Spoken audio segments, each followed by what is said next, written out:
Gak perlu cari-cari lagi, Barcelona sudah punya penerus Sergio Busquets. Barcelona diyakini sedang menjalani masa transisi perkembangan skuad. Xavi mengelolanya dengan baik. Ada banyak pemain muda yang diproyeksikan untuk menggantikan posisi pemain senior. Transisi tersebut dapat dilihat dalam kasus Pedri, Gavi, dan Ronald Araujo. Barcelona punya pemain-pemain muda yang diproyeksikan jadi pilar tim untuk belasan tahun ke depan. Persoalannya terletak di lini tengah, tempatnya di posisi holding midfielder. Sampai saat ini Xavi masih sangat bergantung pada Sergio Busquets untuk mengisi posisi tersebut. Busquets masih sangat bagus, tapi dia sudah berusia 34 tahun. Menit bermainnya mulai berkurang karena masalah kebugaran. Jika tidak mau tersandung masalah, seharusnya Xavi segera memproyeksikan pengganti. Situasi Busquets ini juga diamati oleh pelatih Barcelona B, Garcia Pimenta. Dia sudah punya satu nama pemain muda yang bisa menjadi penerus, yaitu Nico Gonzalez. Dia baru 19 tahun dan saat ini sedang dipinjamkan ke Valencia. Musim lalu Nico sudah mencoba mendampingi Busquets dan menurut saya, dia sudah memenuhi setiap persyaratan. Dia adalah pemain sempurna dan ideal untuk Barcelona, ujar Pimenta. Saya sangat percaya pada Nico, dia berkembang di Barcelona B bersama saya di tahun terakhirnya dan saya memastikan dia memahami perannya sebagai pivot di lapangan. Busquets saat ini memasuki tahun terakhirnya di Barcelona. Kontraknya bersama Las Azulgrana akan berakhir di musim panas tahun depan. Kabar yang beredar di Spanyol menyebutkan bahwa Busquets akan cabut dari Camp Nou yang dilaporkan sudah mendapatkan sejumlah tawaran yang menggiurkan dari sejumlah klub MLS. Saya tidak bisa mengatakan apapun kepada kalian karena memang tidak ada apapun yang terjadi, bukan Busquets yang dikutip Goal International. Saya bisa bilang tidak ada apapun yang terjadi meski ada banyak rumor mengenai masa depan saya. Tidak ada keputusan resmi yang sudah kami ambil, tutupnya. Terungkap posisi favorit Ansu Fati lebih suka dimainkan sebagai penyerang tengah daripada sayap kiri. Ansu Fati mulai berpikir soal posisi terbaiknya di lapangan jika selama ini pemain berusia 19 tahun itu dimainkan di posisi sayap. Ia merasa dirinya lebih nyaman bermain sebagai penyerang tengah. Sejak promosi ke tim senior Barcelona pada musim 2019-2020 lalu, Fati memang lebih akrab di posisi sayap. Ia seringnya beroperasi di sisi kiri tetapi juga bisa dimainkan di kanan.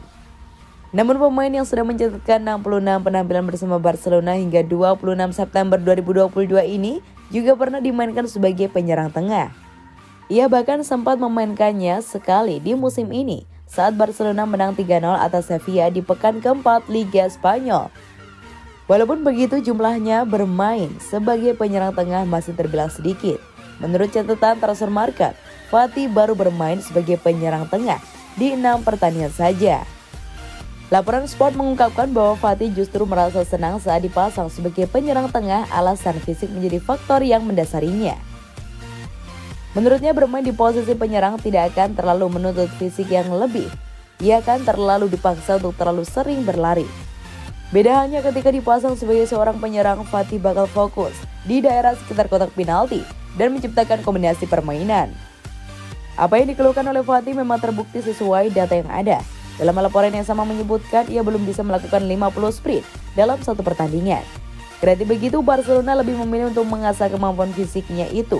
Dan Fati sedang dilatih kekuatan dan ketahanan tubuhnya untuk meningkatkan kondisi fisiknya.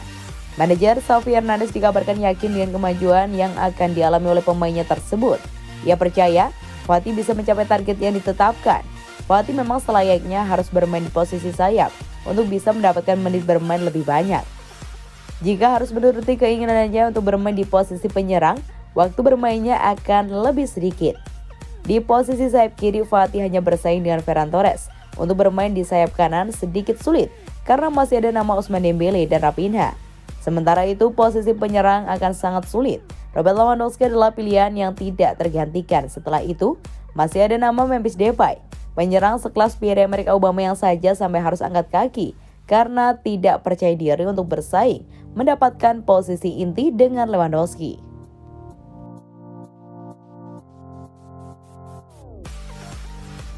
Bellerin alami masalah betis, krisis cedera Barcelona makin parah. Krisis cedera Barcelona makin parah setelah bek kanan mereka Hector Bellerin mengalami masalah betis saat menjalani sesi latihan pada Selasa. Hector Bellerin telah melaporkan masalah di betis kirinya selama sesi latihan pada Selasa pagi.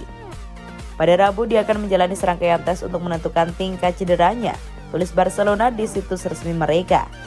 Bellerin terancam gabung dengan beberapa pemain Barcelona lainnya yang mengalami cedera di jeda internasional. Barcelona sendiri telah mengonfirmasi cedera itu bersama Ronald Araujo, Jules Koundé, Memphis Depay, dan Frenkie de Jong saat mereka bertugas di jeda internasional. Bek asal Uruguay Ronald Araujo menjadi pemain yang absen paling lama setelah memutuskan menjalani operasi karena cedera otot paha yang serius. Dia bahkan siap untuk melewatkan Piala Dunia dan bisa absen hingga 3 bulan. Bellerin bergabung pada musim panas dari Arsenal dengan kontrak 1 tahun dan merupakan satu-satunya bek kanan alami di klub.